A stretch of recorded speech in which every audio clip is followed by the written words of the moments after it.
What's up, guys? Welcome to the NFL First Look here on Roto Grinders. We're giving you the first peek into this week's NFL games on Week 5.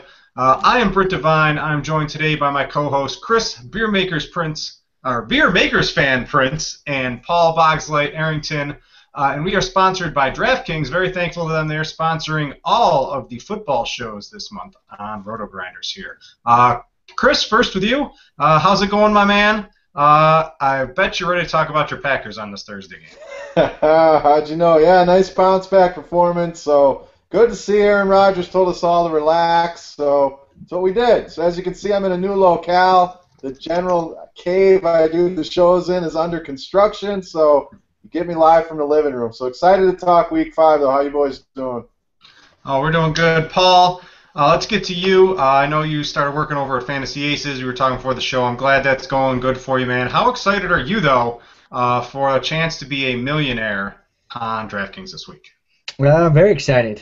All it takes is one lineup to do it. I'm certainly going to have more than that in play, but definitely looking forward to it. Incredible, just simply incredible. I mean, this industry never ceases to amaze me.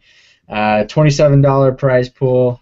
You can turn 27 into $1 million. It's just remarkable. That's nuts. It's just nuts that you can turn 27 into $1 million. So we're going to focus on DraftKings here. They are sponsoring the show, guys, real quick. If you're living under a rock this week, the Millionaire Maker on DraftKings. $2.2 million prize pool, $1 million the first.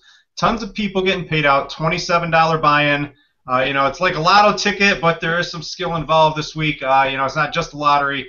Who wouldn't want to turn $27 into $1 million? I'm going to have a ton of entries in that, and I know a lot of us here on the show and watching are going to as well. And not to be outdone, they also have the world's largest double up ever. It's a $10 buy-in, 100K prize pool, not too shabby. That thing's going to fill, guys, so if you want to be a part of the world's largest double up, I'm not sure that's going to be in the Guinness Book of World Records, but get into that. That's definitely going to fill. And also, don't forget about the King of the Beach qualifiers on DraftKings. Those have been filling as well this week if you want to go to Atlantis. If you wait till late Sunday morning, you're not going to be able to get into those.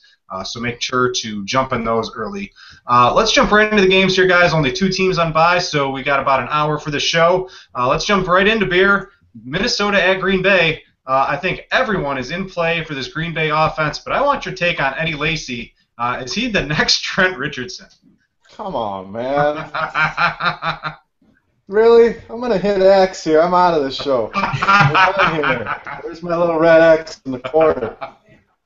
Well, I was going to bring my cheese head to the show, but I forgot. So that tells you how high I am on Green Bay this week.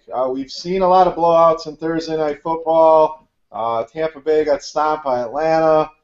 We saw the Giants go crazy. So I think Green Bay's in a similar position this week. If Minnesota has to start Christian Ponder, this is really going to get ugly, and I feel bad for Boggs for having to cover Minnesota. So I think all the Packers are in play. I don't think this takes a rocket scientist. Aaron Rodgers looked phenomenal last week. Nelson and Cobb obviously are his 2 top options. Adams, a GPP play, because there is value in that third receiver in the Green Bay offense. No tight end yet. We're waiting on that situation to clear up. Kickers in play, and I think the defense makes for an underrated play again, especially if Ponder were to sit. So if you're a Thursday player, I don't know that stack everybody, and it's not plus EV to be stacking so many guys from a team. But it has been. It has been. That's how nuts these Thursday games have been. If you just stack up a team, you pretty much win the Thursday games lately. So, I think Green Bay all across the board's in play, and it's not a homer call. I'm sure both of you agree. They're in a tremendous spot this week. So, real quick on Lacy, I was just busting your balls at the beginning here. New England, New Orleans, and Atlanta, they've all ran well on the Vikings. How much faith do you have in Lacy? They seem to just be in pass mode and kind of shying away from Lacy. Do you think he's going to get back in it this week, maybe to kill some clock towards the end of the game here against Minnesota? It's tough to trust him in a cash game right now, I'm not going to lie. He's very risky. It's a risky proposition, obviously, but there is upside in a tournament. We saw him get in the end zone last week. Did he look great? No. He looked better than he has, though. So a tournament play as of this point, I think you're going to see a little bit more James Starks mixed in. The coach just said last week him only getting 1 or 2 carries was a mistake. So is Lacy the top 5 guy we thought he was going in the year? Not at this point, and that's what we're worried about right now. So in a tournament, I wouldn't mind him. But again, I am a little bit worried about him being a top 5 running back at this point. And you mentioned you felt bad for Boggs having to talk about Minnesota. It is like that the entire slate. You have the pick of the litter with home teams this week, Beers. So Boggs is going to get the short end of the stick here talking about these away teams. Minnesota, Teddy Bridgewater, he's questionable. He hasn't practiced yet. This running back situation looks pretty iffy. I'm not sure you can trust any of these receivers. What's your take on Minnesota on this Thursday night game? Well, I was pretty accurate in my assessment of Minnesota last week, notably with Jerick McKinnon. Although I did think they would be getting blown out. The score was the opposite. That being said, with Bridgewater, especially on a short week, with him not practicing, these rookies, they need every snap they can get in practice. They still have a lot to learn. I know that Norv Turner's kind of dumbed down the offense to a bunch of read option plays for Bridgewater. But if he's even out there hobbling, you're going to have, Julius Peppers and Clay Matthews right after you every single play. All it takes is one wrap-up sack from Clay Matthews, and his ankle's bum, and this game's going to go to shit. That's why I think they're probably kind of leaning to starting Ponder because they don't want any lingering injuries for Bridgewater. But that changes everything. Obviously they're still going to be focused on the run. Asiata, I think McKinnon's going to, be back and, really start to, as his workload increases, he'll eventually emerge. But when you don't have any sort of resemblance of a passing game and you got Christian Ponder back there scrambling for his life, things are going to get ugly. So I'm right on board with you. Essentially nobody is in play for me in this game. Just because I don't know what the deal with Bridgewater is, and because of that, it's gonna be a trickle down effect throughout the entire offense, including into the defense, as they're likely going to be with burning through a bunch of 3 and outs. So I'm with you guys. It's all Green Bay all the way to end this game tomorrow. Yeah, I'm loving some of these Green Bay guys playing the Thursday games. The Vikings started out the year one of the best against the pass, but that was against St. Louis and New England. They got into New Orleans and Atlanta lately. They've been beat up a little bit, so they're a little bit ranked a little bit higher than I think they're going to be come the end of the year defensive-wise versus the pass. Loving Aaron Rodgers, loving Cobb, loving Jordy Nelson in this Thursday game here. Let's move on to the Bears at the Panthers, and Beer, it's pretty much Kelvin Benjamin, Greg Olsen, and I think you might be starting at halfback for the Panthers this week. Reeves, Whitaker, Obanaya, maybe Jonathan Stewart's back. I'm avoiding all the halfbacks, but I'm loving Kelvin Benjamin, especially on our sponsor DraftKings and cash games. He is priced down very low. I expect him to have a ton of targets with Cam Newton not being able to run, and none of these halfbacks really showing too much. Loving me some Kelvin Benjamin this week. Yeah, I'm with you, and I think I could play some halfback for Carolina. I could outproduce Jonathan Stewart at this point. Angelo Williams. I mean, I could get 2 yards of carry. It can't be that hard, but I like Carolina this week. Benjamin obviously is ascending to a top 10 play. On DraftKings, his price is just ridiculous. It's way, way, way too low, so he'll be very popular this week. So a couple guys that I don't think will be as popular that I like, Cam Newton. I think he's in for a big performance this week. Sure, he's hobbled, he's injured, he's not 100%. Gets the Bears, and he's going to have to take this team on his back. Darren Reeves is your starting running back. So, to me, a tournament flyer, he just doesn't do anything after contact. He goes down. He doesn't, go through tackles. So, a basic street free agent running back, exactly what you'd expect him to be. Greg Olsen's another guy that I like for a bounce-back performance. Sure, there's the revenge card against his former team. I don't think you're going to see a Steve Smith-type revenge game. I think it's been long enough where there is no revenge there. But it is his former team. He's coming off a bad game. People might be scared off by that. But I think Olsen and Cam definitely make under-the-radar plays. Benjamin's a given. Reeves, a tournament flyer at best. Any interest in the D? The D has been pretty bad this year. I don't think it's the same as it used to be. I'm avoiding them, even at home. I'm just not trusting them against the Bears. Any trust for you? No, I don't like the D. The secondary, to me, has never been good. They lost some pieces, which makes them even worse. And the front seven, decimated by suspensions, injuries, has really exposed the secondary for what it is. Last year, the front seven helped hide them. This year, they can't hide. I think the Bears are going to come in have a pretty good offensive performance. So I want no part of Carolina D this week. Boggs, this might be your most exciting game you get to talk about here with the Bears against the Panthers. Normally you wouldn't trust them, but as me and Veer just said, the D's not what it used to be. I think you can go into this game firing Cutler, Forte, Marshall's practicing, Jeffrey, Bennett. I think everybody is in play for the Bears. This Panthers defense just isn't what they used to be. Hey, you said it, man. I'm right there with you. No disagreement here. It's kind of the same story of why, I think, Green Bay is going to have so much success. If you don't have if an entire half of your offense is non-existent, like the Carolina run game, your entire team struggles. You've really got to have everything working in the game of football in order to have success. That's how, especially these teams that are run-first teams, in my opinion, like Carolina, it's just tough, and that's why you see the defense struggle. And I disagree with you. I still think it's a decent defense, but again, when your team can't score, especially in the red zone, like Carolina's been having difficulties with, they can't run the ball. 3 and outs. It's taxing as a defensive player because you're constantly on the field, and you factor in that Jay Cutler is going to be out there, flinging the ball up and down the field under that high-powered, pass-first offense, and I think that definitely makes everyone from Chicago in play. I'm going to lean towards Jeffrey and Marshall as the 2 receivers. Bennett's obviously been great, but I think he's benefited in recent weeks due to some injuries from notably to Marshall. So I'm going to stick with the receivers in this one and Cutler, get them back, back on track, and then Forte definitely in play too. If not, he's not a guy that hasn't found the end zone yet, but he's still heavily involved in the passing game, getting targets. Those rack up and equate to points especially on DraftKings where it's a full PPR site. So they're definitely all in play for me. I probably wouldn't go out of my way to say, stack, Forte, Cutler, and a receiver. I think you pick and choose your spots, but having some exposure to this offense would definitely be a great idea this weekend, in my opinion. The Panthers, they are bottom 10, or one of the 10 worst in terms of giving up points to receivers and to halfbacks this year. In this millionaire maker on DraftKings, guys, they're going to be low owned. You're going to see a lot of the public be off of them. They think Panthers defense at home, and it's the exact opposite this year. Don't be afraid if you've got multiple teams to put some of these Bears in your GPP lineups this week in that millionaire maker. Let's move to the next game. Beer, not much to talk about here. Browns at Titans. About the only play I can find for the Titans is Sankey. The coach is saying, Wisenhunt saying he's supposed to get some more run this week.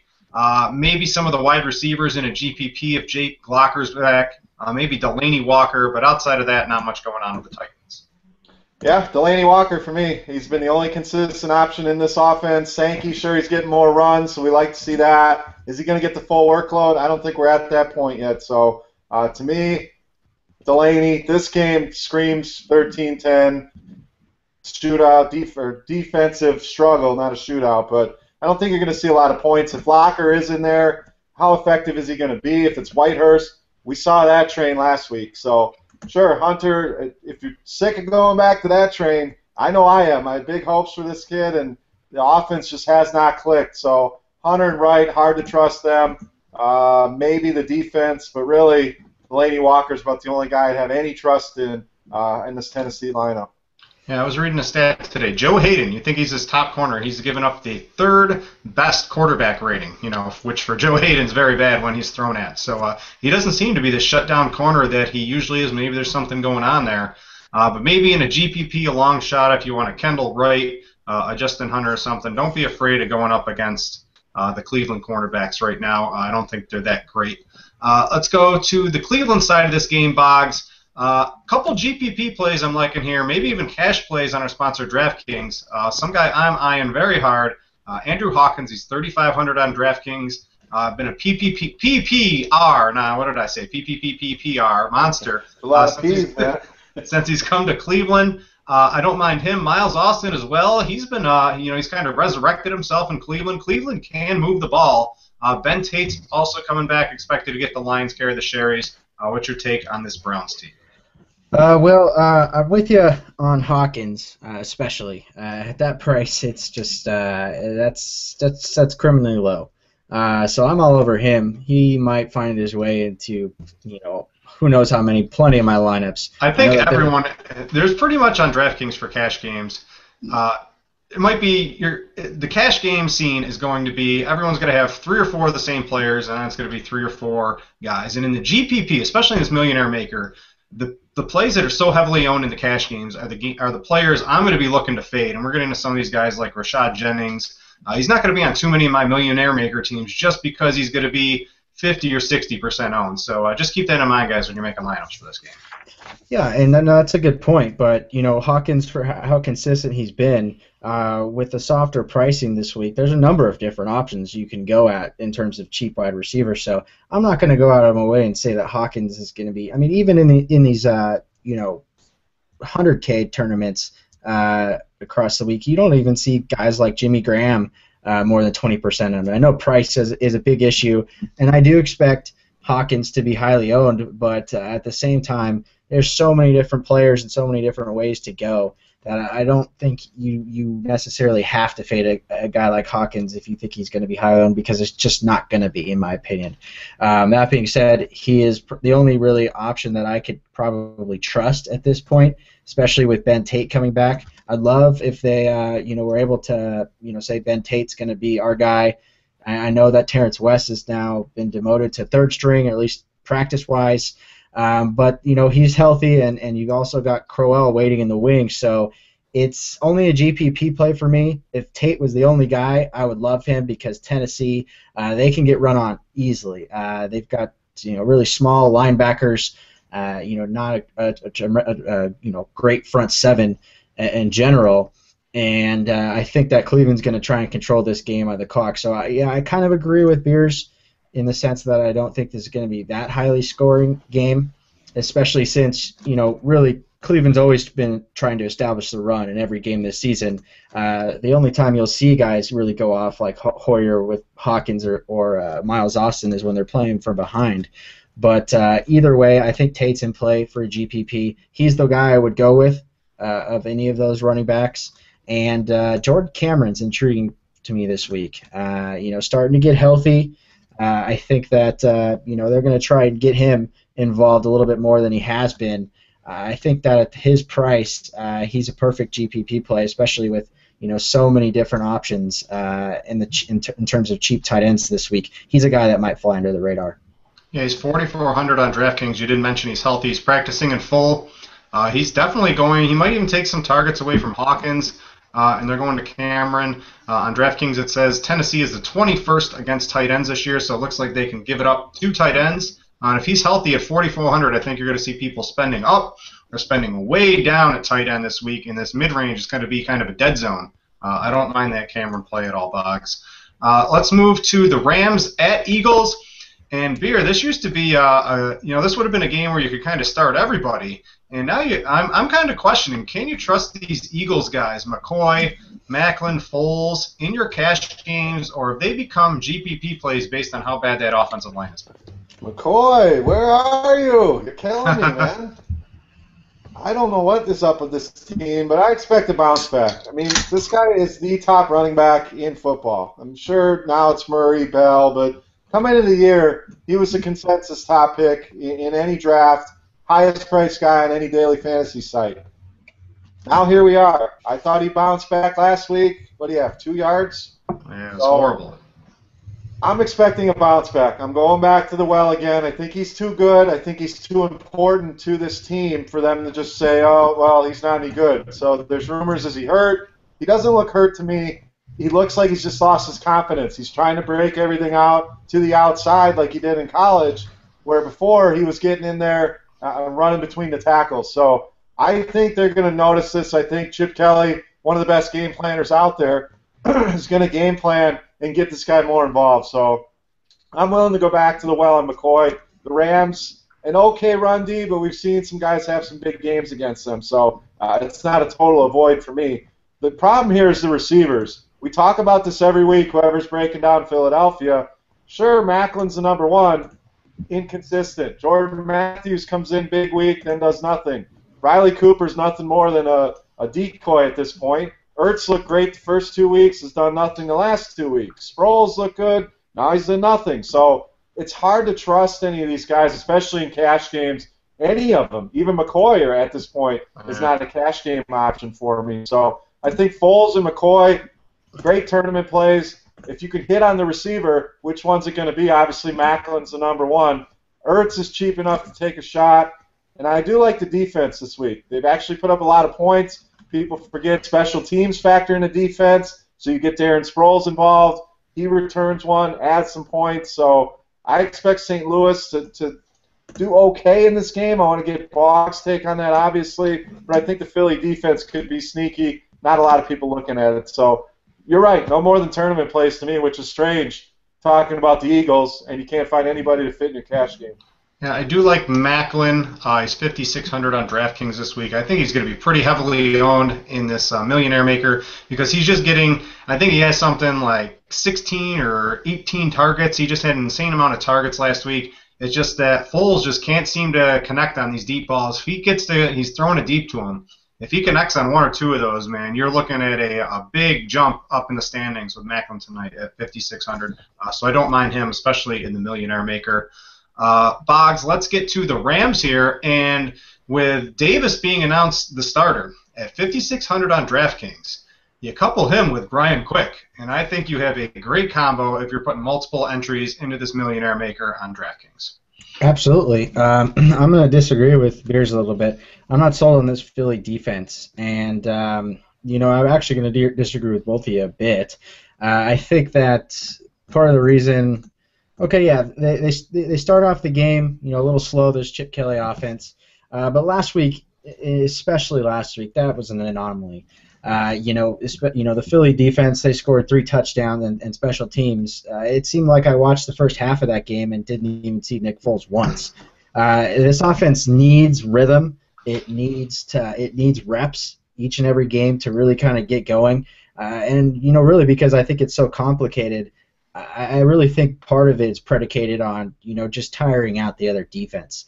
That's just pretty much my take on it. So I'm not on Philly's defense. But I do agree that Austin Davis and Brian Quick are definitely in play. I think they're going to be playing from behind. I expect this to be a high-paced game. Austin Davis, no longer on like a really short leash. They've announced him as the starter. He's had a full week of practice. I'm not really sold on him as a legitimate player. But again, if you're playing from behind or even in a high-profile game, even if he could put up something similar to what Cousins did against this Philly defense, you're looking at a very cheap, effective play for your games this week, especially in tournaments. I think that also at minimum price, Kenny Britt's also in consideration. Obviously, this is GPP only, but he arguably might have the most talent among all the receivers, and especially since what's his name here? Tavon Austin's still a little banged up. They've been kind of using him in that Tavon Austin role, giving him some carries every now and again. So I think if you're not on Brian Quick at all, but you want to use Davis and pair him with someone, Britt's worth a speculative play because I'm not sold on this Philly defense at all, and that's pretty much going to do it for me in terms of the Rams. I think Zach Stacy's in play. I was just going to ask you, he caught 5 passes last week against Dallas. Usually he's out for the pass game. I'm thinking he might be in line for some increased pass game work. Yeah, but the curious thing is, they were up 21-0, kind of going into halftime against the Cowboys, and he still only finished the entire game with only 12 carries. Yeah. I think that, unlike the first week in which he was pretty much a timeshare, that he's the guy, and he's going to be the guy moving forward. But that has me a little hesitant, and he's not exactly cheap. He's moderately priced, but I think he's in play. But I'm not really sold on him being a guy that I'm gonna want to have on every single one of my lineups. So it's obviously got the talent. I think he's capable of putting up a big game. I think this game will be high scoring, and the Rams, stand alone, don't have what it takes to control the clock and just really ground and pound. So I think that while Stacy it can be a major focal point of this offense in this game, I don't have to have him even at his kind of discounted price. I'm not going to lie. The first GPP lineup I made for the Millionaire Maker today, it was Davis, and it had Quick, and the rest of your lineup looks really good with those two guys in it because Davis is 5,600. Quick, I think, is in the mid 50s or the high 50s. 5,900.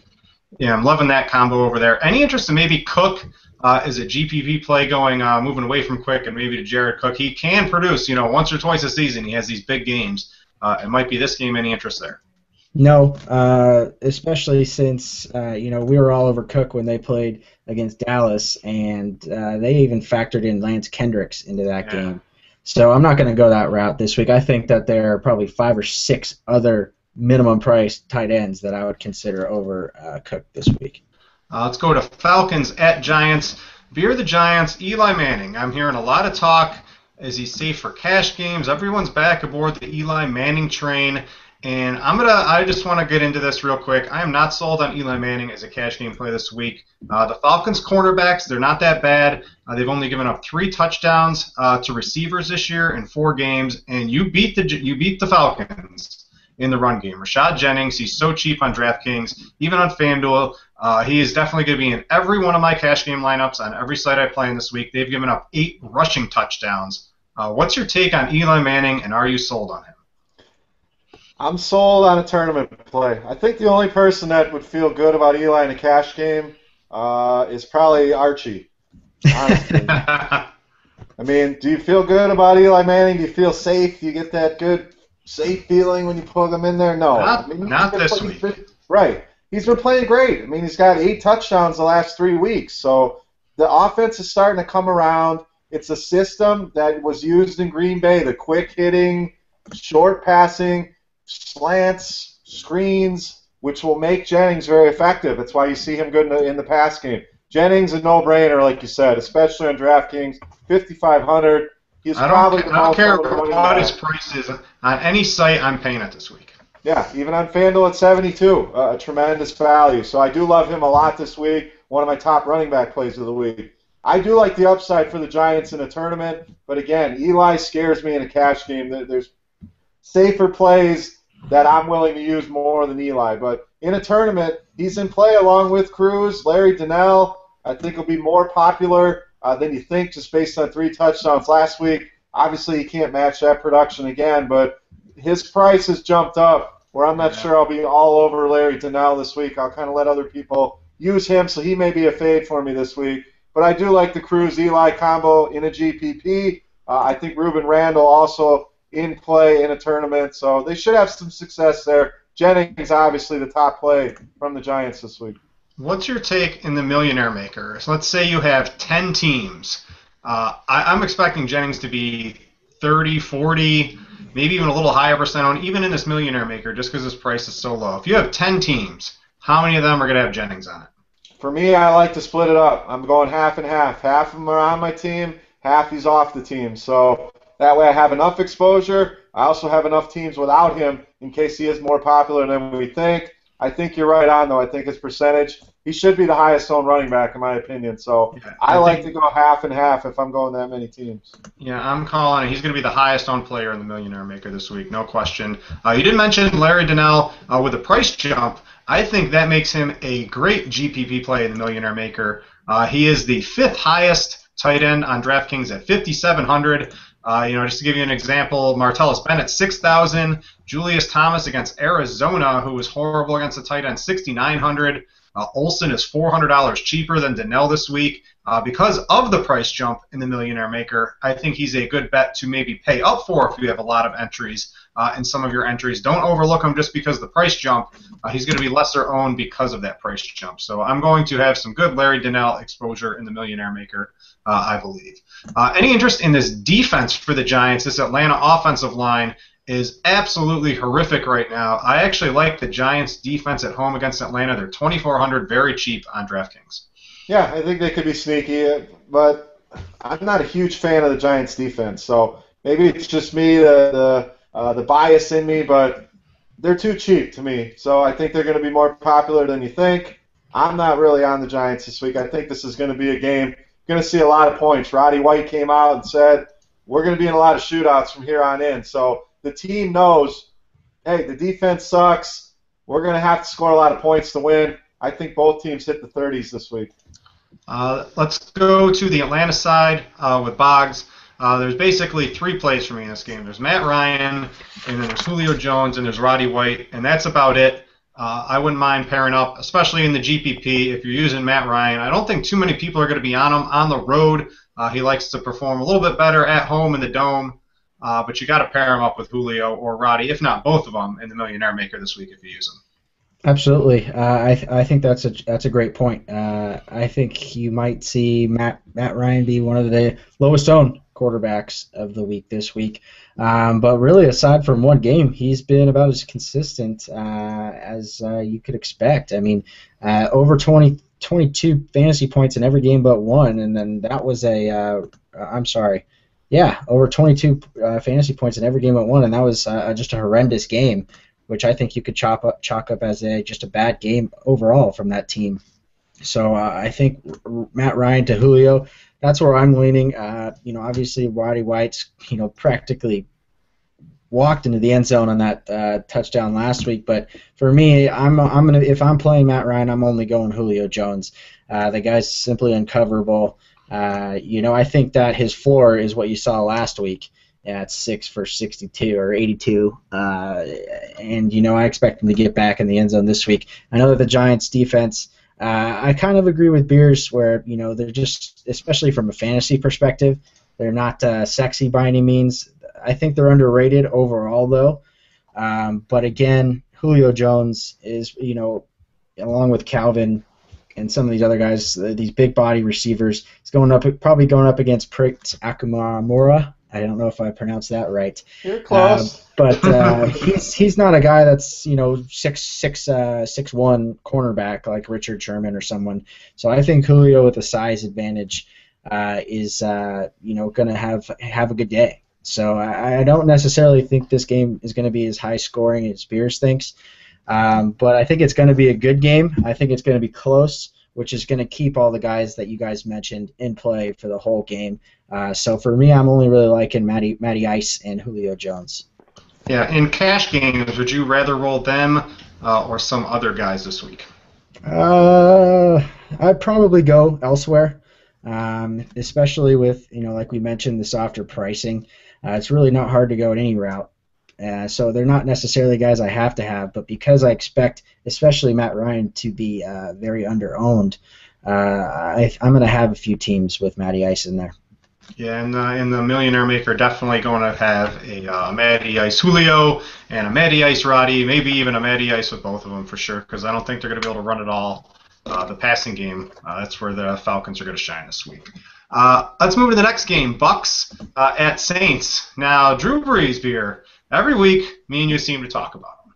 And every week he seems to let us down. He's not doing, it's a, we said last week when 290, a touchdown, and 2 touchdowns is a disappointment. It's not kind of what you expect out of Drew Brees. They're going up against this Bucks in the cover 2 defense, and this Bucks defense has gotten shredded lately. I'm giving the Saints, Drew Brees and Jimmy Graham, I'm giving them one more shot. And after that, they're going on the poop list, and I'm not going to be using them the rest of the season. That's the poop list. On the poop list. So what's your take on Drew Brees, Jimmy Graham? Jimmy Graham is basically locked to make all my cash game lineups throughout the industry this week. What's your take on Drew Brees, Kareem Robinson, Colston Cooks? It's hard to see who gets more targets each week out of those guys. Kind of break it down for me. Going back to the well, I'm with you. Again, 350 and 3 has been his floor at home. I know he didn't hit that in their home game. This team is desperate. Let's get to the fact here. They are struggling. Their back is against the wall. They need a win. Going home, yes, this offense has not looked the same, but they've been on the road most of the year. The home game, he looked all right. He didn't look like the Drew Brees we've seen in the past. But again, 293 and 2, okay, a decent day, not a Drew Brees day, but against Tampa Bay, I think you're going to see him hit those numbers. I think he's in for a big game. I think a lot of people are going to be scared off of him because they're not getting what they expect from him over the last few weeks. He's had good matchups at home 2 weeks ago, at Dallas last week, and he has not put up the points that we expect him to put up. So I think I'm going back to the well. He's one of my top quarterback plays of the week. Jimmy Graham's always a top play. I think Brandon Cooks is the guy you want at receiver. Colston, not a bad tournament play. He's going to show up 2 or 3 weeks of the season. Could be this week. Stills, I don't trust at all. He's no more than their deep threat. He's going to have 1 or 2 games a year where he gets a deep ball. But Cooks is the guy that's going to get that volume, the Darren Sproles role. He's going to be targeted a lot of short passes, screens, stuff out of the backfield, sweeps. I mean, they're going to use this kid to his full potential. So love Breeze, love Graham, love Cooks. Colston, a tournament play for me. I don't trust the defense. I don't think they're as good as they were last year. I think Tampa Bay is going to be able to do some damage in this game. So I wouldn't use the defense. I definitely would be all over Breeze and Graham and Cooks in this game. Real quick also, if you're looking for a kicker on FanDuel, Shane Graham, I believe, is min price. I want to bring up an interesting stat I read this week. Tampa Bay is giving up the highest completion percentage of passes under 15 yards, while Drew Brees is completing the most percentage of passes under 15 yards at the catch. I think that spells disaster for this Tampa 2 defense for the Bucs. I'm all over. Brees is my top quarterback. It's kind of hard to pay for him when some of the other guys have good matchups, especially in your cash games, especially on DraftKings, where a couple guys we're going to get to later are pretty much a little bit lower price. But I love Breeze. I love Jimmy Graham. I'm giving him 1 more week. Jimmy Graham's been pretty reasonable. He's the second highest scoring tight end so far. So he's been producing, although you kind of expect 100 yards and 2 TDs out of him every game. I'm giving him 1 more shot. Love me some Breeze. Love me some Jimmy Graham. Let's get to the Bucs. And you mentioned, Beer, that the Bucs, you expect them to put up some points, and that has me liking Mike Glennon on FanDuel. He's like 6,100. I'm really eyeing him. I like VJax, maybe some Lewis Murphy, and throughout the industry, a tight end that's cheap. I like Austin Safari Jenkins Boggs. I think all these guys have a chance to have a pretty decent game. Yeah, they certainly do. Beer said that this Saints offense is not as good. I think that's a bit of an understatement. They're downright awful. I think that the only big games or any time that Rob Ryan will get any praise for doing anything this year is when New Orleans is able to force a bunch of turnovers in a game. But for whatever reason, man, this guy just he can't shake it in the NFC. When he's the defensive coordinator in the AFC, when he was with the Browns and the Raiders, he was doing a pretty good job. But then, he goes to Dallas, gets axed, and now he's in New Orleans, and it just doesn't look like anyone on that defense knows what the hell's going on. For that reason, I think if you're considering an Austin Davis-Brian Quick combo, you might as well consider a Mike Glennon and Vincent Jackson combination too, because it's the same type of scenario for me where I think they're going to be playing from behind early and often in this game. And with Mike Evans suffering, I think it was like a quad injury or something. He's out for a couple weeks. That definitely increases Vincent Jackson's notoriety this week. I think that instead of going down to a Lewis Murphy at minimum price, the guy who seemed to step in and have a good game, that I'm with you. You go Austin Safari and Jenkins. Again, there's a ton of these tight ends that are minimum price, but he's among my top ones this week. Huge red zone target.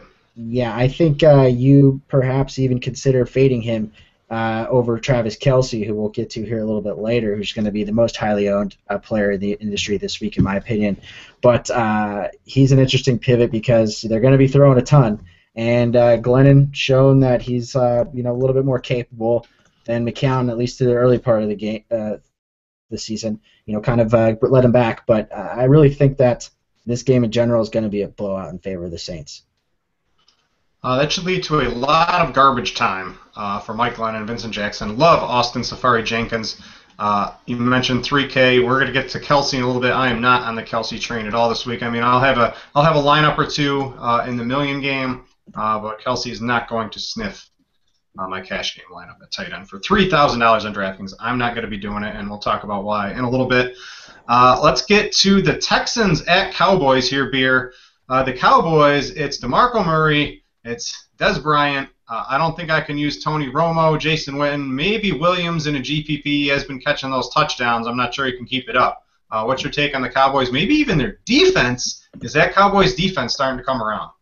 Yeah, I mean, they look pretty good. So the defense is, I mean, do you trust Ryan Fitzpatrick? Because I don't. Arian Foster didn't practice today, so you're coming out there with Ryan Fitzpatrick and Alfred Blue. You're not scaring anybody. So the defense certainly in play. DeMarco Murray, obviously in play. The way you beat Houston is on the ground. They've been one of the worst teams against the run. DeMarco Murray's just being force-fed the ball. Dallas is understanding this is how we win. We give this guy the ball, turn Romo into more of a game manager, limit the mistakes that he's going to make. We win by riding DeMarco Murray. Everyone's wondering, when's he going to get hurt? We don't have to worry about that. We're not season-long players here. We're talking daily. This matchup is perfect for DeMarco Murray. If he was $10,000 on FanDuel, I think I'd still get him. On DraftKings, he's like the fifth, sixth highest-priced running back, which is ridiculous. There's no reason he should not be the top-priced running back. So I think you're going to see a very high ownership on him as well, but I think he can pay the bill on that salary very easily. So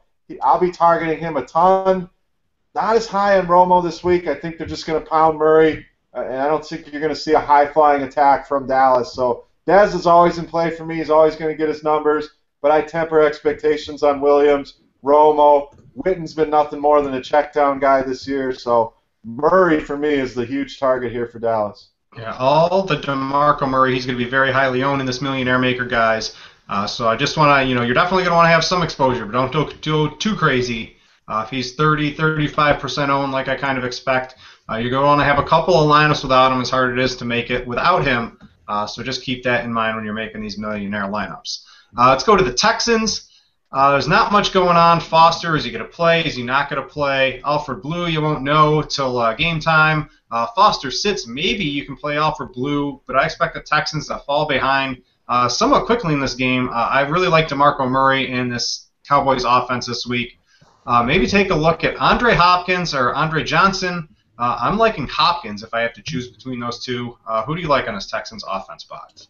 Well, if speaking of the cheap QB wide receiver combination, I think I'm going to disagree with you guys a bit and say Fitzpatrick is in play.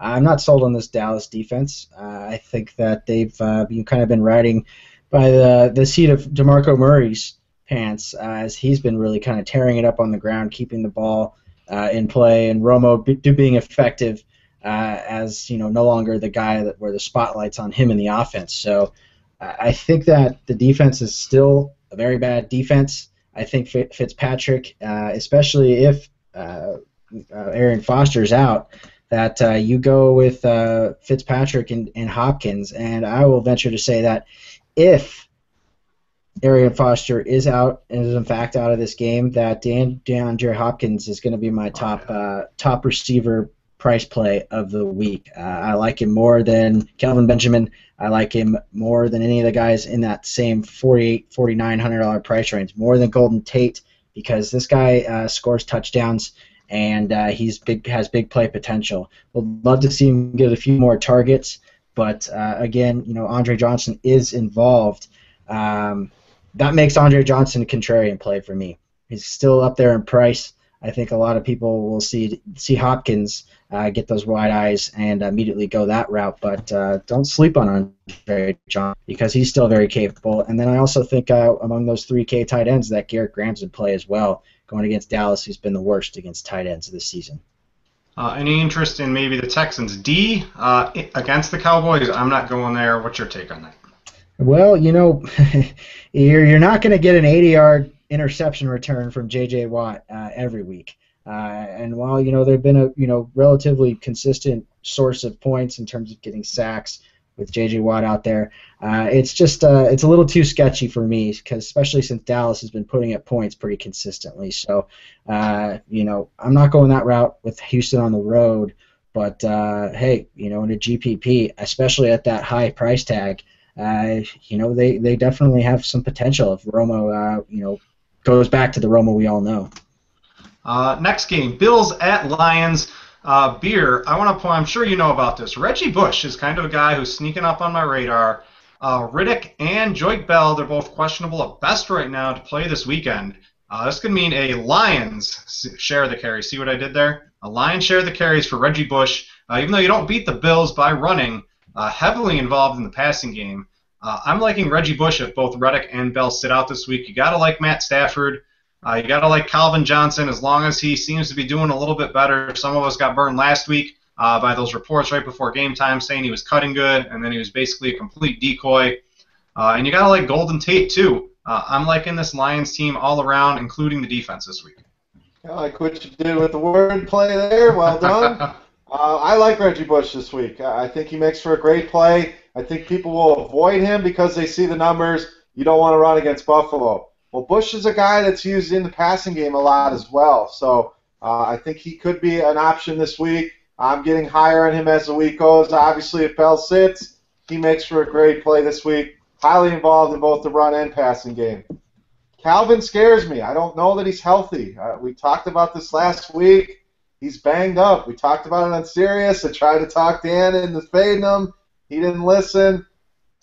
See what happens. If Calvin's not 100%, he's more of a decoy. So you saw Golden Tate step up in his absence. You saw Jeremy Ross step up and catch a deep ball. I think Stafford's in play.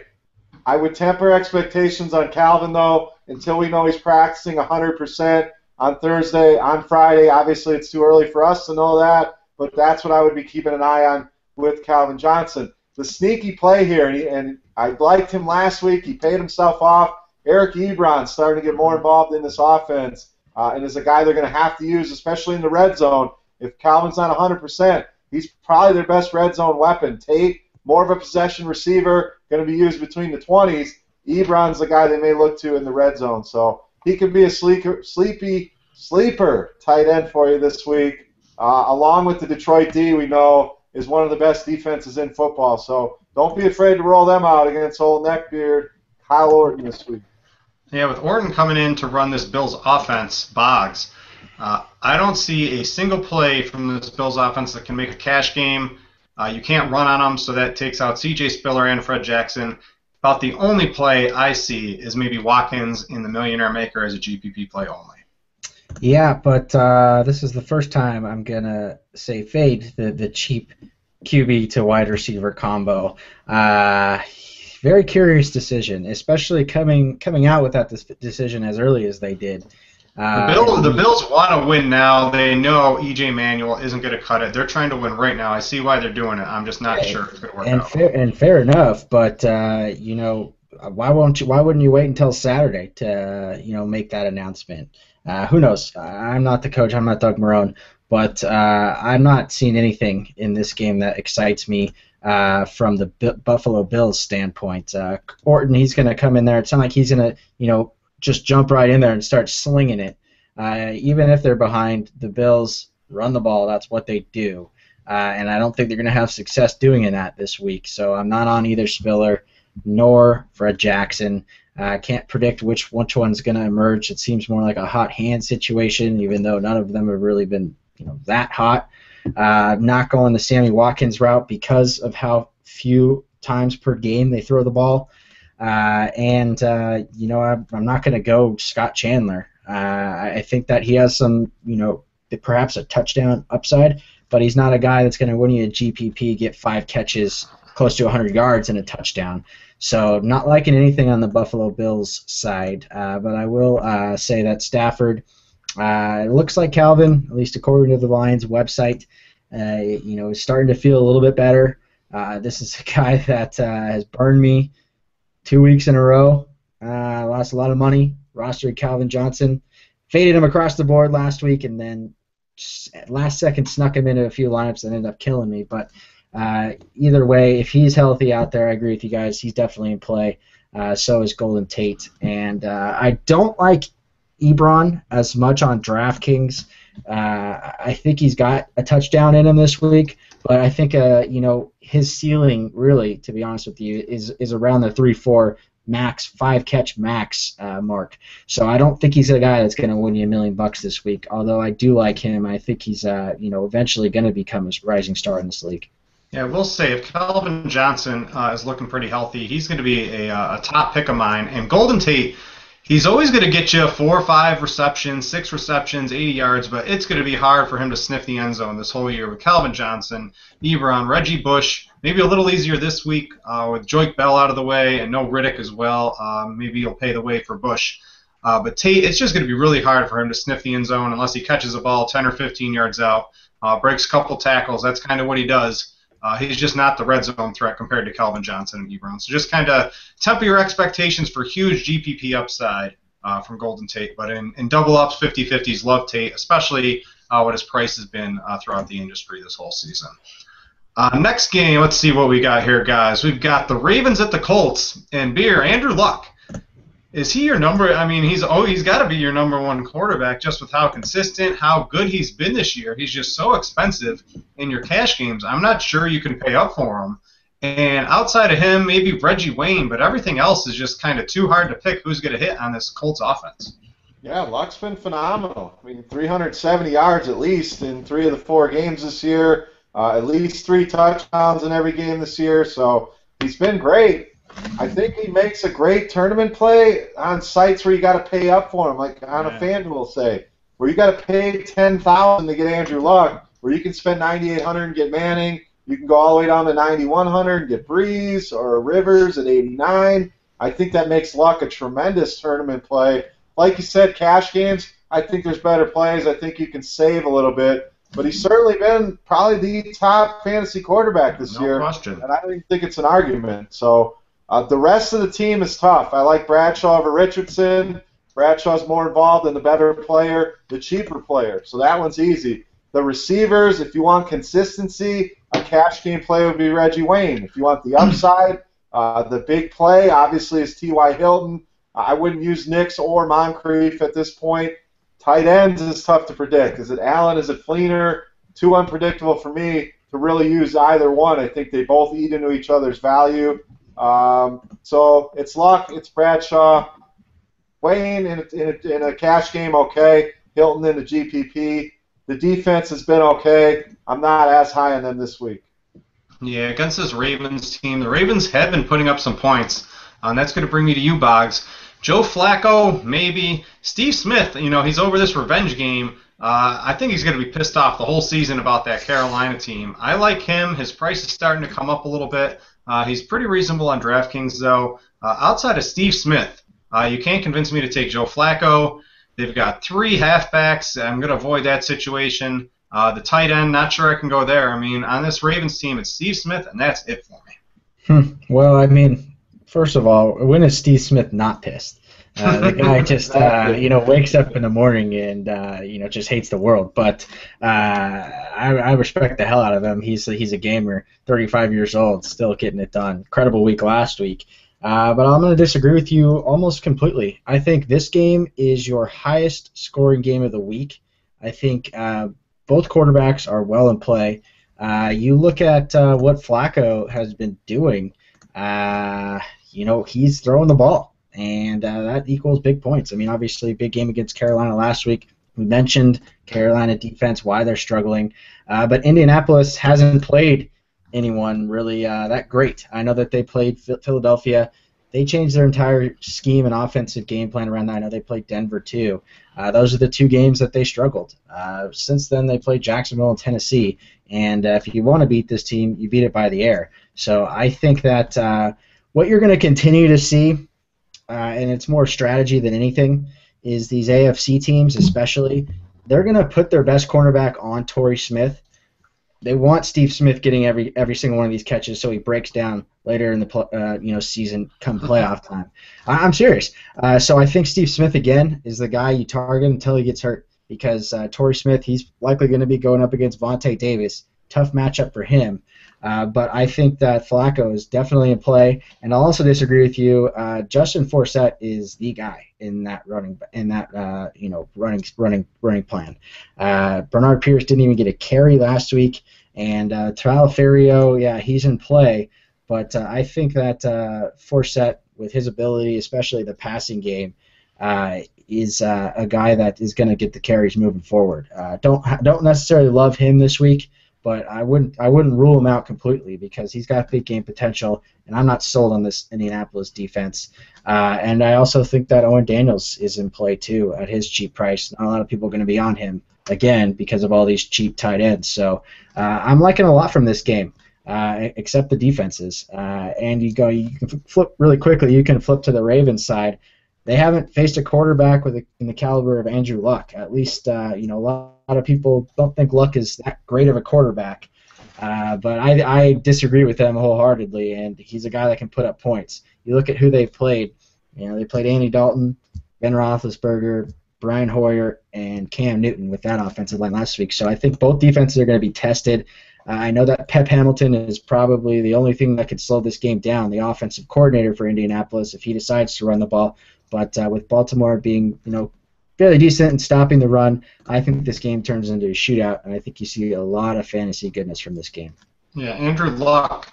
You make a good point with the Ravens not facing anyone. Pay up, so did Beer. Pay up for Andrew Luck in the tournaments. He's going to be lower owned than he should be, and he's been so dominant this year. You can't go against him in a GPP. And one more thing I want to add: don't feel obligated to pair Luck with one of his receivers. He's a guy that can have a monster game, especially if he's rushing for touchdowns and put up all the points by himself. There's just too many weapons. He spreads the ball around too much that I don't think you have to necessarily pair Andrew Luck with Reggie Wayne or T.Y. Hilton.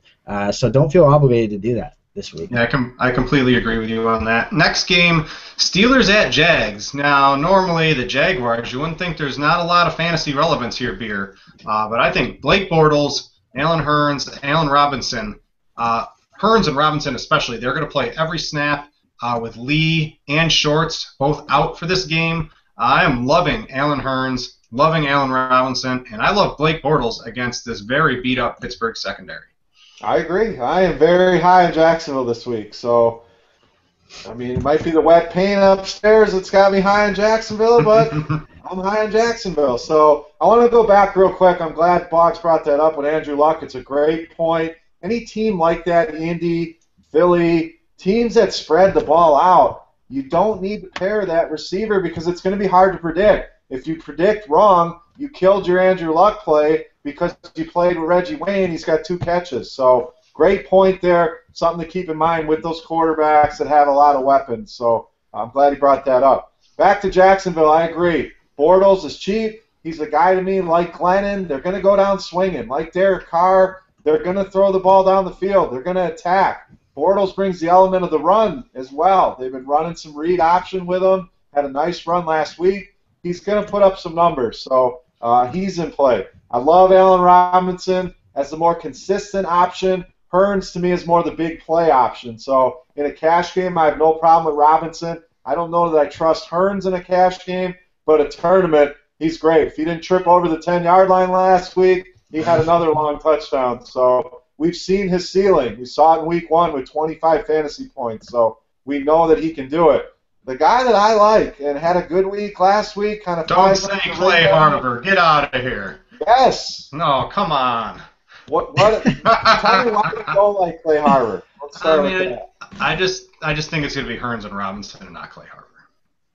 This guy was on Philadelphia, a great athlete, was just buried on the depth chart. Now goes to Jacksonville. Lewis gets hurt. He's the man. A great athlete, good hands, good in the red zone.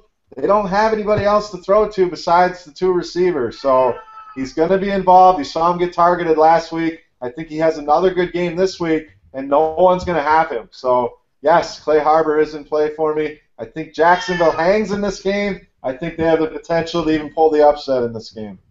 Boggs, let's go to the Steelers. Everyone's in play. Big Ben, Bell, Brown, Wheaton, Miller. The defense, if you're not on the Jags, I do like some of the Jags, so maybe not so much sold on the Steelers' defense this week. But this offense, Big Ben, the quarterback, every quarterback facing them is a threat to throw 3 touchdowns. Antonio Brown is insane. Every receiver that goes up against Jacksonville just goes bananas. Look at Keenan Allen last week. Bell, again, he's one of the best running backs in the league. They give it up to running backs as well. The Jaguars' defense is horrific. I think you could start all 3 of these guys, even in the same lineup in a cash game, and feel very good about it. Oh yeah, definitely, especially in a cash game. I would advise against doing so if you're playing in this $1 million tournament. Oh, I would even do that. I mean, this whole team, I think, is in play in a GPP against Jacksonville's defense. Well, my basic strategy last week, and for the most part, it kind of paid off. I was really high on DeMarco Murray and Des Bryant, and I was also high on Le'Veon Bell and Antonio Brown. And what I did is I kind of flipped those two around. So when I had Murray, I had Antonio Brown. Those were my best lineups, obviously. But I also had some exposure in case it went the other way with Bell and Des. So I don't really see it like I'm high on these two teams this week. But again, Antonio Brown is probably the most consistent option outside of Jordy Nelson in the game at a wide receiver, and Le'Veon Bell might be the best running back in football. I mean, even last week he didn't have a great game, but if you saw him, his vision with the ball, it's just incredible. It's crazy. It's LaDainian Tomlinson like, and I don't throw that around too often. But for me, last week I got burned because I wasn't on Rivers. I expected that I faded him across the board because that's more the way the Chargers' style of gameplay was. But obviously with Donald Brown sucking it up, they kind of were forced to pass more. I think that Ben is in play. I love his price, obviously. I think that a Ben to Antonio Brown duo is certainly should be considered. But even if you don't want to go that route, I think you go Bell in half your lineups, Antonio Brown the other half, and also don't sleep on Marcus Wheaton at 3,300. Wheaton and Allen Robinson are my top cheap wide receivers this week. I think Allen Robinson going against William Gay with about 6 inches of height differential is a great play. Not on Heath Miller this week. I think his success last week was more a result of the Steelers attacking that cover 2 that Tampa Bay runs. So I don't expect Heath Miller to have the same week he had, and especially with his price bump, not on him. I do also agree with you, Britt, not on Clay Harbor. I'm on him if he's minimum price on some other sites, but with all these other better tight ends with better matchups, I'm going to go that route.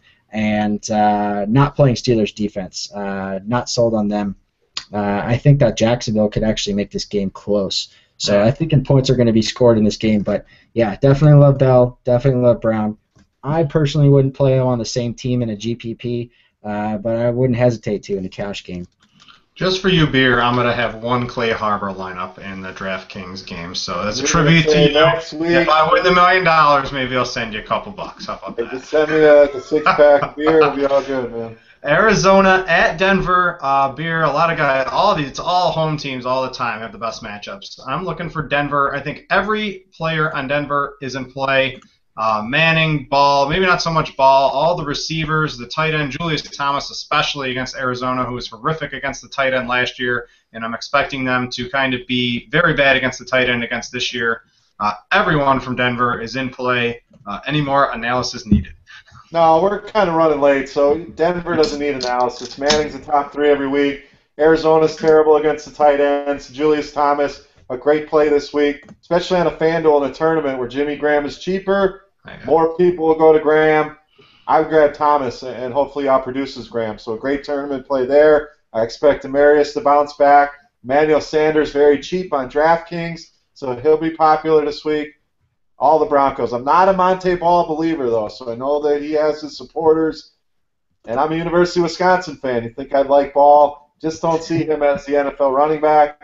C.J. Anderson will be the running back there by the end of the year, but for this week, I'm not using Ball. I love the passing game, though. Yeah, the Denver, they face a lot of tough run defense. Still have a lot to go before the schedule gets easier. Speaking of GPP plays for this millionaire maker, Stanton to Michael Floyd, Andre Ellington as well. I think they're going to fall behind very quickly. It's going to turn into a passing game. I'm definitely going to have some Stanton-Floyd lineups and some Ellington lineups as well in this millionaire maker. Boggs, what's your take on this Arizona offense? I'm not liking it. Not this week. Not going into Denver after they were pretty much ran out of town in Seattle, losing to them again. I think they're going to come back with a vengeance. I think the crowd is going to be loud and involved, and Stanton is not a guy that I'm going to be taking a risk on in Mile High City this week. That downgrades everyone. I wrote down Andre Ellington simply because his foot appears to be getting better. He's dynamic in the passing game. I think he could, break free. It's more based on his, kind of still moderate price, where I think that there's some other options that people will gravitate towards, and him being a contrarian play, but I don't necessarily love him. I know I'm supposed to talk about Arizona here, but the only thing I really like from this game outside of the Denver players is the Denver defense against the Cardinals. So not a whole lot to love on my end in terms of the Cardinals. Not seeing it this week from them. Beer, I know you like Ellington and Floyd this year. What's your take on them real quick? I'm high on them in this game, especially Ellington with his pass-catching ability. I think he's going to be forgotten about. People are going to forget about him after the bye going into Denver. He's going to be severely underowned, I think, for what he should be this week. Yeah, I disagree with Boggs. I do like Ellington, and I do like Michael Floyd this week. The thing is, I don't care who the quarterback is. Palmer obviously is a better option than Stanton.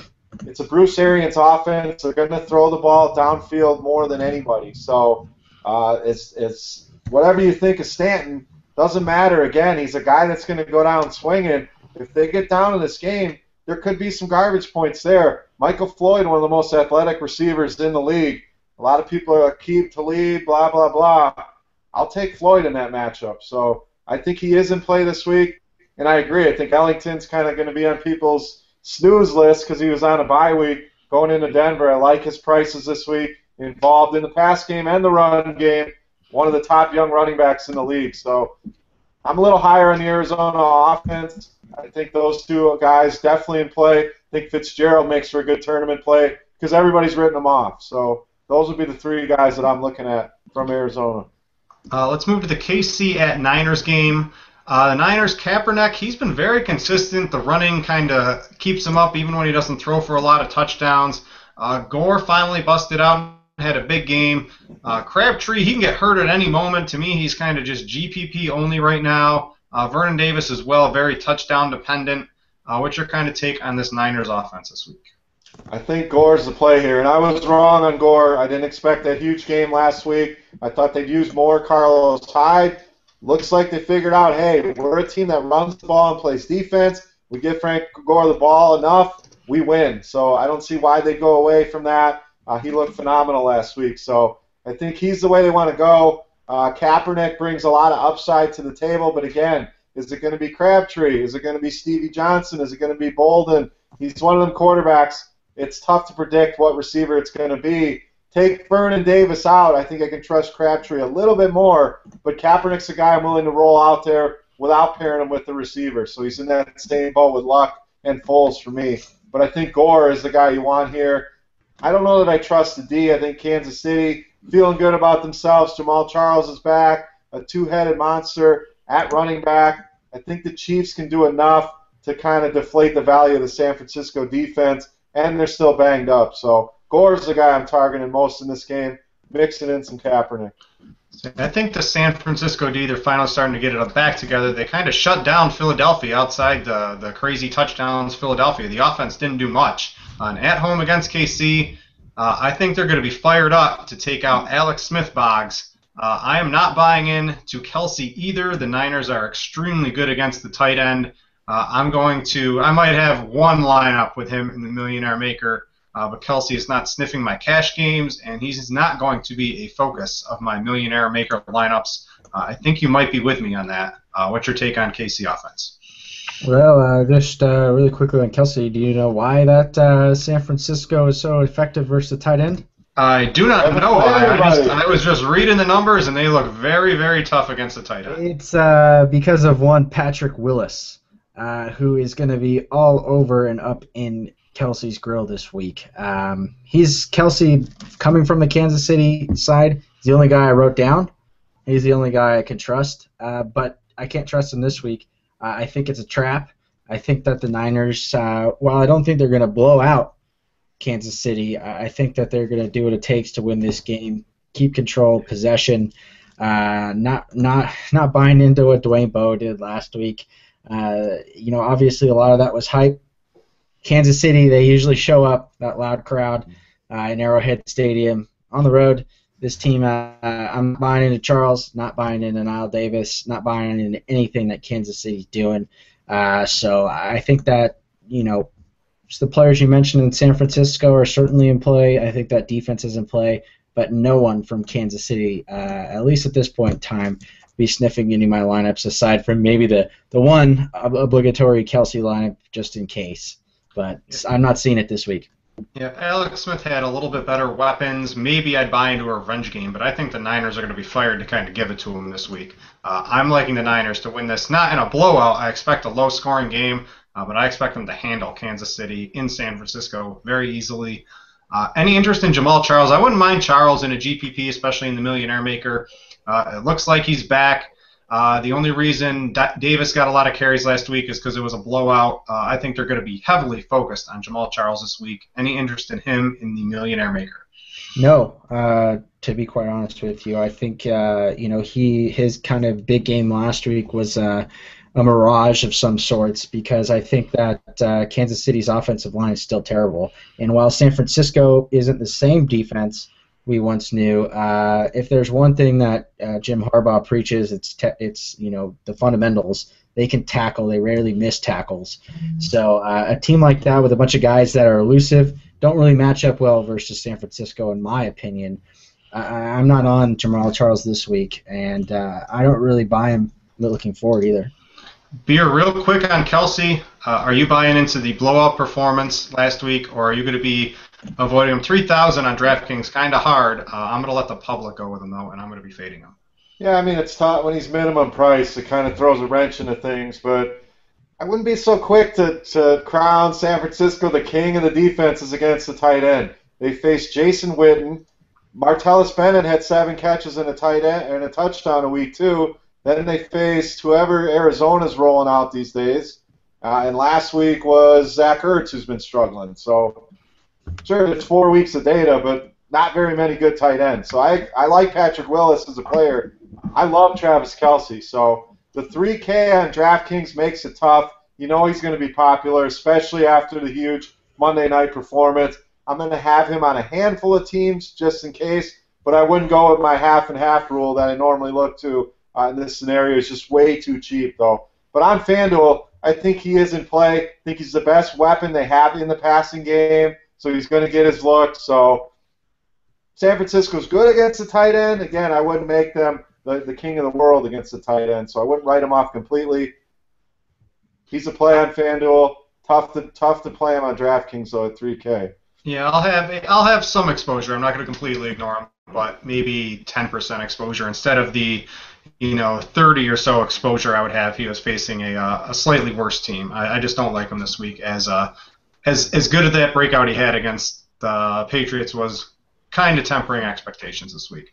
Let's move to the Jets at the Chargers, and we have our cash game quarterback play of the week on DraftKings, Phillip Rivers, along with our cash game play of the week wide receiver Keenan Allen. I am loving that combo on DraftKings cash games. They are both very cheap.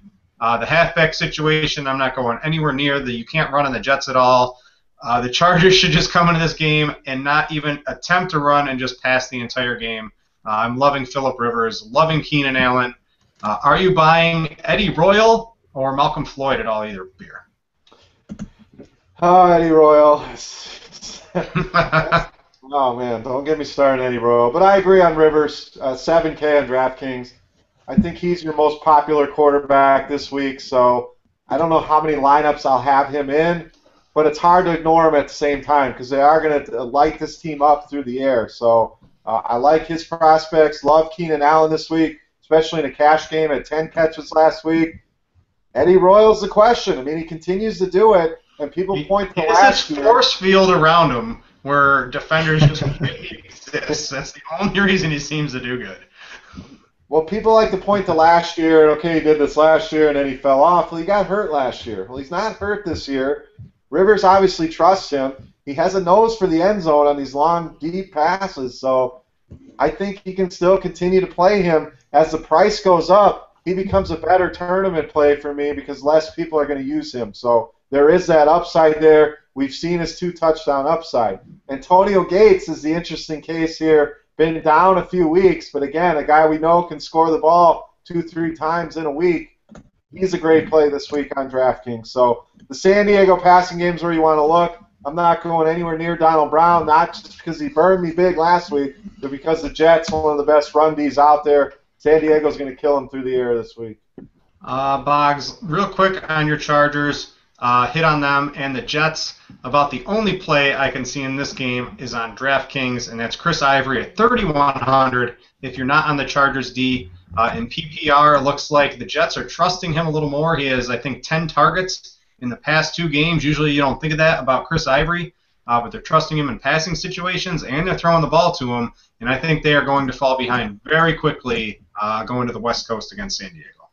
Yeah, that doesn't mean I can trust anyone on this Jets offense. I tried that last week with Jeremy Curley at the right price of $3,500. That stunk, didn't it? That absolutely destroyed me. Oh my good God, did that blow it for me. I had him in way too many lineups. I'm an idiot for rolling him out that many, but I saw that price. I said, they're going to be playing from behind. I expected Calvin Johnson to go off. It'd be a shootout. No. So this Jets offense, they suck. Let's be real. I don't care if Ivory looks better. Chris Johnson's still going to get carries. San Diego, not terrible in terms of rush defense. I know that they're 22nd in the league, but they're capable of stopping the run. I am with you guys on Philly Rivers not making that mistake again, especially now that we pretty much know what we all thought, that Donald Brown is inept. So it's all Philly Rivers, it's all Keenan Allen, it's all Malcolm Floyd, and it's all Eddie Royal. It's going to be tough because Rivers kind of does spread the ball around, but unlike Andrew Luck, he usually likes to pinpoint a receiver like he did with Keenan Allen last week. So I think if you want to use Rivers a couple different times, you use a couple different receivers. I don't think that it's the same necessarily equation that it comes into with Andrew Luck, who always spreads the ball around. Rivers usually likes to target one guy, get comfortable with him in that game, and roll with him. I think Chargers defense is in play. Don't have to have him, though, because I expect the Jets to be running the ball. That's what they do. So I don't really see very many passing opportunities, although Geno Smith does suck. So maybe Eric Weddle can come up with a big interception. That guy's a ball hawk. Love that guy to death. Best safety in the game. But other than that, I don't have to have Chargers D. I much prefer the Broncos defense, even though you guys disagree with me. Yeah, I like the Chargers D. Last week I thought the Jets had no chance in Detroit. I think the line was -1. Detroit beat them by 7. And again, I think the Jets have absolutely no shot to win this game in San Diego. Love this Chargers defense. Let's go Cincinnati at New England Beer. After that, we've got one more game. The Patriots and Brandon LaFell. Is that who we got to talk about now? I mean, this offense is horrific for the Patriots right now. And against Cincinnati, I can't trust anyone in this game. Maybe Vereen and a GPP if I think they're going to get behind and pass the ball, and maybe LaFell on some sites he's minimum price. I just can't trust anyone in this Pats offense. I will be rostering 0 New England Patriots this week. I just can't go Brady. Is it Ridley? Is it Vereen? Is it James White? Is it Bolden? That's always an issue. So if you can pick that, if you can correctly get in Belichick's head and figure out who it's going to be, go to Vegas and put a big bet down on something because you're smarter than I am. Receivers, LaFell, Edelman. Dobson apparently missed 2 games because he mouthed off to McDaniels. That's why they sat him. This team is in turmoil. I feel bad for Gronk because the guy's an all-world talent. They're only putting him out there on some of the plays. He doesn't even look that good, Beer. I mean, he's not the Gronk he used to be. All these injuries have finally taken the toll on him. I'm completely in love with Gronk. He's in a freaking dumpster fire, and he's like, the guy would rather be on TMZ and in Vegas. So when the team's not winning and doing well, I think he loses his focus. So he would be a tournament play for me because it's Gronk, and he can put up the biggest score of the week. Vereen, I guess, on DraftKings because it's PPR, but honestly, I'm not going anywhere near New England. I like Cincinnati to go in and thoroughly beat this team in New England, kind of start putting the nails in the coffin of the Patriots dynasty. Yeah, let's go talk about the Bengals here, Boggs. I'm not going near Andy Dalton, but I do like Giovanni Bernard. He's getting the carries, the workload. The Patriots can be run on. We saw what Kansas City did to him last week, and Gio is kind of like Jamal Charles. He can kind of pass, he can run. Loving Gio. Green and Sanu, maybe not. I don't think I can go there. The Patriots are the #1 defense against receivers, but I love Gio. And then Hill maybe is a GPP sleeper for mop-up duty. 15 carries, 70 yards, and a touchdown in mop-up duty. If you're looking being desperate in a GPP, trying to differentiate yourself, don't mind Hill either. Well, I'm going to disagree with you. The reason why the Patriots are the #1 against the receivers because they've played Miami, Minnesota, Oakland, and Kansas City. Not any teams that have really prolific passing offenses or wide receivers. I think AJ Green is certainly in play this week, especially since he's still up there in price. I love that. I also love Bernard. I'm with you. Don't necessarily have to have Dalton. Because I am a believer. I think that New England, that's the only thing they're really hanging on to is this defense. I know they were miserable last week, but again, that was because the offense, and you factor in game flow. This team's out there every single play, especially with Kansas City kind of rolling out and sneaking in Kelsey and Jamal Charles. So I think they bounce back. There's no way in hell that Belichick gets blown out in 2 primetime games in back-to-back weeks.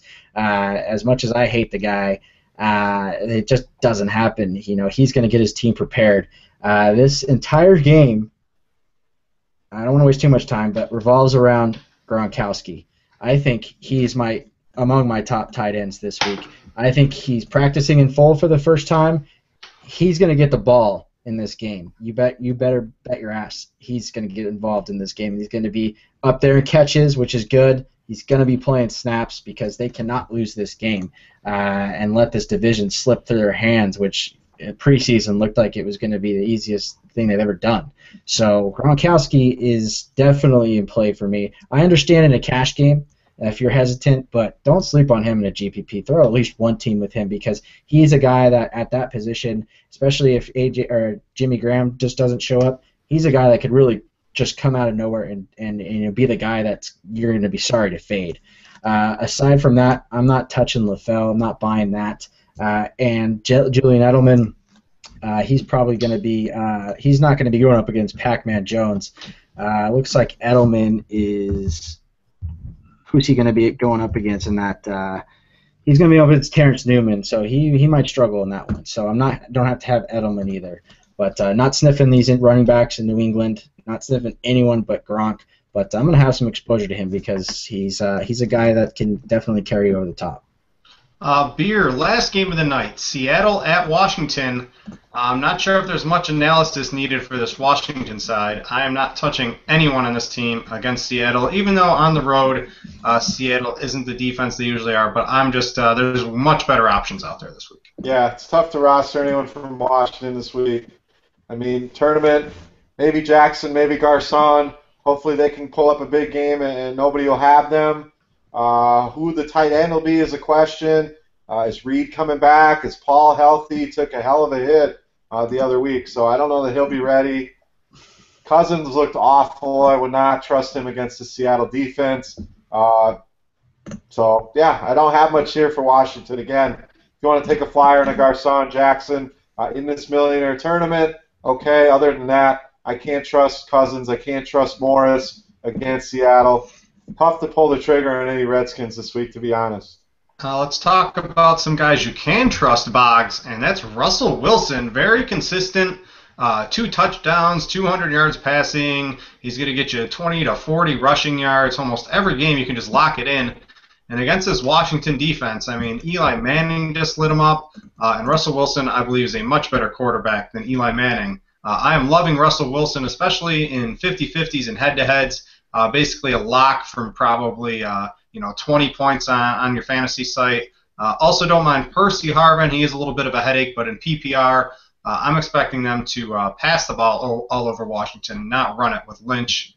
You don't beat Washington with Lynch. They've been pretty good against the run this year. What's your take on Seattle while we close this out?